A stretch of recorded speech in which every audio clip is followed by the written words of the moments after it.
नमस्कार बालमित्रांनो, मी आज तुम्हाला 2 ओळीचं भाषण म्हणून दाखवणार. ते तुम्ही शांत चित्ताने ऐकून घ्यावे अशी माझी नम्र विनंती.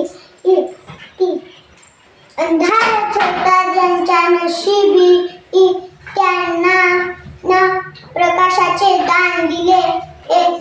तुमचे मानावे किती उपकार बाबासाहेब. तुम्हीच देशाला संविधान दिले. दिलं.